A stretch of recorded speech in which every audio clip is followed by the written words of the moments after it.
गौतम अदानी, अदानी समूह के संस्थापक और अध्यक्ष, ने रणनीतिक रूप से अपने समूह का विस्तार सीमेंट और हवाई अड्डे क्षेत्रों में किया है, जिससे वे इन दोनों उद्योगों में एक महत्वपूर्ण खिलाड़ी बन गए हैं। 2022 में अदानी समूह ने अंबुजा सीमेंट्स और एसीसी में होलसेल एजी की हिस्सेदारी का अधिग्रहण करके सीमेंट क्षेत्र में प्रवेश किया। यह अधिग्रहण उद्योग में समूह का सबसे बड़ा सौदा था, जिसने तेजी से विस्तार के लिए मंच तैयार किया। इसके बाद अदानी ने एक आक्रामक विकास रणनीति अपनाई है, जिसमें राजस्थान में 6 मिलियन टन की संयुक्त वार्षिक क्षमता वाले 4 नए सीमेंट संयंत्र स्थापित करने की योजना भी शामिल है। इन अधिग्रहणों और विस्तार योजनाओं के बाद अदानी समूह ने अपनी सीमेंट उत्पादन क्षमता में काफी वृद्धि की है। जबकि सटीक आंकड़े चल रही परियोजनाओं के साथ बदलते रहते हैं, इन रणनीतिक कदमों ने अदानी को भारत के अग्रणी सीमेंट निर्माता अल्ट्राटेक सीमेंट को चुनौती देने के लिए तैयार किया है।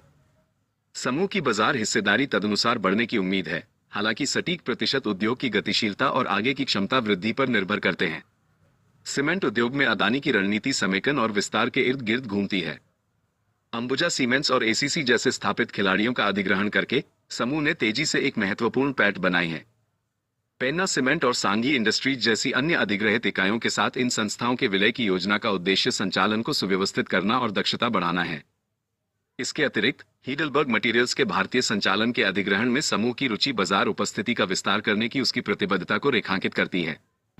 कुछ ही सालों में गौतम अदानी ने भारतीय विमानन परिदृश्य को बदल दिया है और अदानी समूह को देश का सबसे बड़ा निजी हवाई अड्डा संचालक बना दिया है। 2019 तक अदानी समूह ज्यादातर बुनियादी ढांचे, ऊर्जा और रसद के लिए जाना जाता था। लेकिन उस वर्ष भारत सरकार ने 6 हवाई अड्डों का निजीकरण किया और अदानी ने उन सभी के लिए बोली जीती: अहमदाबाद, लखनऊ, मंगलुरु, जयपुर, तिरुवनंतपुरम और गुवाहाटी।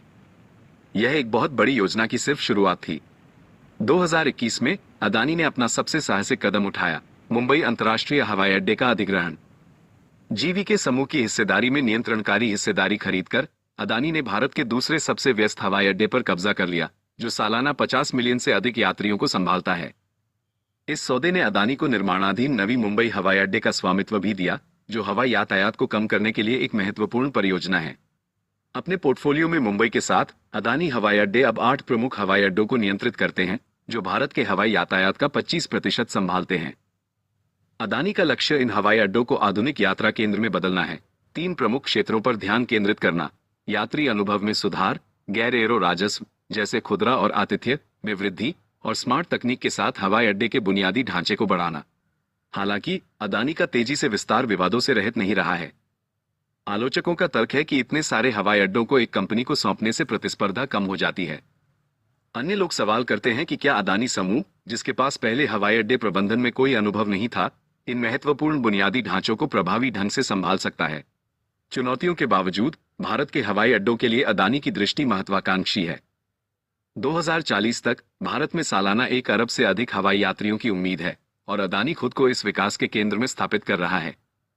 नए अंतर्राष्ट्रीय भागीदारी, हरित ऊर्जा पहलों और स्मार्ट तकनीक के साथ समूह का लक्ष्य भारतीय हवाई अड्डों को विश्व स्तरीय बनाना है। 6 हवाई अड्डों के लिए बोली लगाने से लेकर भारत के कुछ व्यस्ततम टर्मिनलों को नियंत्रित करने तक अदानी ने रिकॉर्ड समय में विमानन उद्योग को नया आकार दिया है। लेकिन क्या ये तेजी से विस्तार यात्रियों के लिए बेहतर अनुभव लाएगा या यह एकाधिकार की ओर ले जाएगा? ये तो केवल समय ही बताएगा।